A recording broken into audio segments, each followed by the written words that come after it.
ଦେଖନ୍ତୁ MMDR act 9D ଆପଣଙ୍କର 2026 ଲୋକସଭା ଏବଂ ରାଜ୍ୟସଭାରେ ସଂଶୋଧନ ହେଇଛି ଏବଂ ଏଇଥିପାଇଁ ହେଇଛି ରାଜ୍ୟର ସ୍ୱାର୍ଥ ଦୃଷ୍ଟିରୁ କିଭଳି ରାଜ୍ୟକୁ ଅଧିକ ଅର୍ଥ ମିଳିବ।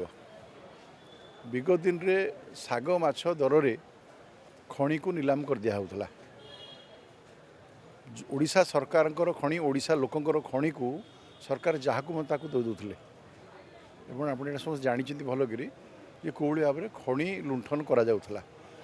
ଏଠି ଯେଉଁଭଳି ଭାବରେ ମାନେ ଆଇରନ୍ ଓର୍ ଲୁଣ୍ଠନ କରିକି ବିଦେଶକୁ ପଠାଯାଉଥିଲା ସେ ଜାହାଜ କଥା ଲୋକ ବି ଏପର୍ଯ୍ୟନ୍ତ ଭୁଲି ନାହାନ୍ତି। କୋଟି କୋଟି ଟଙ୍କାର ଖଣି ଯେଉଁ ଦ୍ରବ୍ୟକୁ ଅନ୍ୟ ଦେଶକୁ ଚାଲାଣ କରାଯାଉଥିଲା ଆଜି ଗୋଟେ ନିୟନ୍ତ୍ରିତ କରାଯାଉଛି ଯେ ସିଧାସଳଖ ରାଜ୍ୟକୁ ୟାର ଭାଗ ମିଳୁ। ପ୍ରଧାନମନ୍ତ୍ରୀ ଯେତେବେଳେ ଆସିଲେ ଶାସନ ବ୍ୟବସ୍ଥାକୁ ଯଶସ୍ୱୀ ପ୍ରଧାନମନ୍ତ୍ରୀ ନରେନ୍ଦ୍ର ମୋଦି ସେ 2015 ମସିହାରୁ ଆପଣ ଜିଲ୍ଲା ଖଣିଜ ପାଣ୍ଠିକୁ ତିଆରି କଲେ, ଓମ୍ବାଡ଼ିସିକୁ ତିଆରି କଲେ, ତାକୁ ଆପଣଙ୍କ ସିଧାସଳଖ ସେଇ ରାଜ୍ୟର ସେଇ ଜିଲ୍ଲାରେ ଖର୍ଚ୍ଚ ହେବ ସେଥିପାଇଁ ମଧ୍ୟ ନିଷ୍ପତ୍ତି ହେଲା।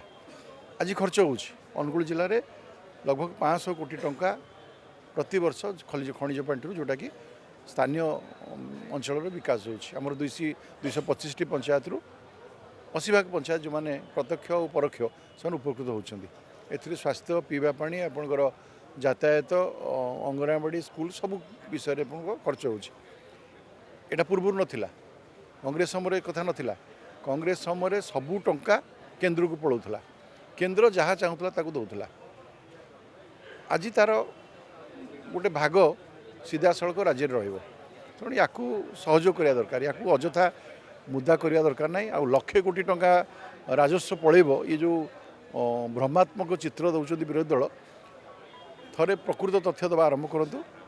आम तो दौचु जे ओडिशा रे MMDR आक्ट द्वारा ओडिशा क्षतिग्रस्त हेनी बरम विगत सरकार जो भाया खनि दुर्नीति होता ताकू रोक लगे एवं सरकार पाखे अजस्र राजस्व पहुँचो, लोकंर विकास हम।